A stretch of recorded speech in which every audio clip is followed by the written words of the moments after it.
Some of you will know that during the summer, within just over a month, both of my parents died. My mother's death after a long illness was expected and rather longed for. My father's death just a few days after her funeral was completely out of the blue and is still something that we're coming to terms with. This purple spotted tie was one of his favourites, and I've been wearing it as a quiet reminder of him quite a lot recently. He was a straightforward man, not much attracted by complexity, but his simple faith, most evident when he prayed, was utterly beautiful. As the Shaker hymn puts it, "'Tis a gift to be simple." And I pray that this Christmas we may all let go of the pressures, inward as well as outward, to make the festivities ever more complicated, seeking to replicate all the best bits of all our best Christmases ever, and instead embrace a deliberate simplicity. Perhaps we might do less, spend less, travel less, eat less, drink less, and only give more.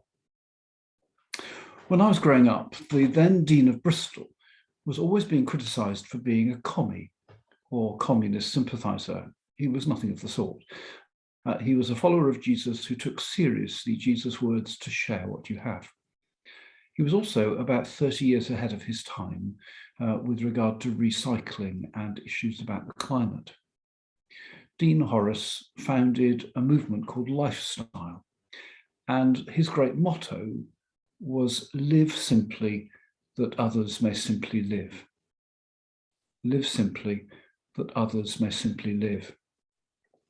Perhaps this Christmas, the cost of one of our meals could help a food bank feed a whole family for the festive season. Maybe some of our decisions about what we do and how we spend our money will impact the environment for good, not for ill. But just to return to my parents for a moment, this Christmas, as every Christmas, there will be many families for whom the season is dominated by the empty chairs, those who are not present who will have been on previous occasions. And can I commend to you the blue Christmas services of remembrance that some of our churches have pioneered, and worth investigating those. But the first Christmas was unbelievably simple. Just a woman, a man, and then a baby. And on hearing the news, and I will admit the angel choir probably sang in at least 4-part harmony, they simply went down the hill to offer their congratulations. And then, because it was as the angel had told them, they went home. No 3-day holiday weekend for them. All we need is the news of the baby. All we need is the news of the baby. And then we might be still, knowing that he is God. John and I are very keen to encourage you to keep Christmas as simply as you can this year, to get back to basics. Resist the pressure for lots of complicated events. Keep it simple, do a few things really well, leave people wanting more. You can always sing the Epiphany carols in Epiphany after the new year. And by way of practical help, Donald will offer video sermons for every Sunday, including the Sunday between Christmas Day and Boxing Day. We tell 2 non-Christmas stories. I used to pride myself on travelling light. So if I was going off for an overnight meeting, I'd have just one bag. But then it kind of grew, and I first would fill my pockets, my suit pockets, and then my jacket, my coat pockets. And then I'd take a second plastic bag, then a proper bag, and it all got rather out of hand. But I've recently solved the problem. I've got a bigger bag. In fact, it's a suitcase, but only one. I've discovered that I sleep better if I take my own pillow. So I put my own pillow in the bottom of the suitcase, and then I have to fill the rest of it, so it doesn't all rattle about. And so I take a book and a magazine and my Kindle plus cables, the phone and a laptop plus cables, and extra clothes. I realised recently that I had enough clothes for 4 days and 2 different weather systems, all for one night at Lord Abbey.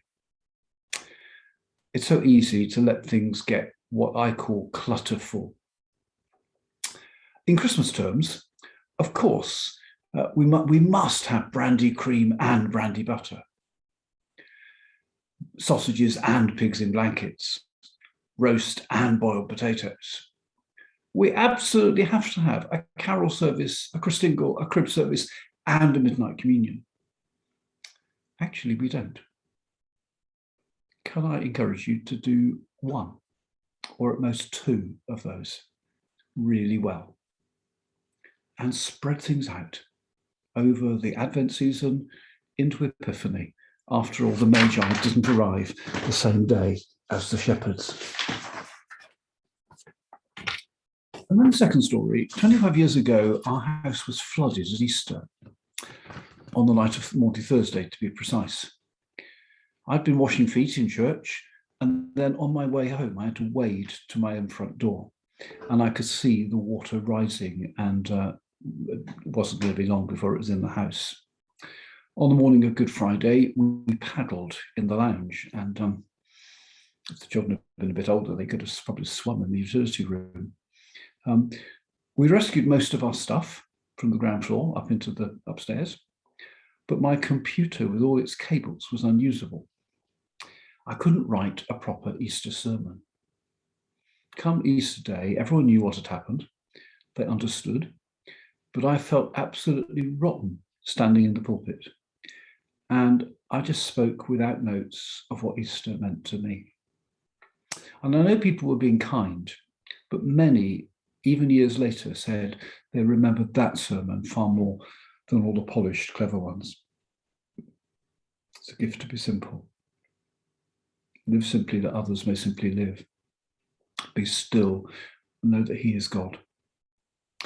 All we actually need is the baby Jesus, and for you to have a reason to celebrate Him.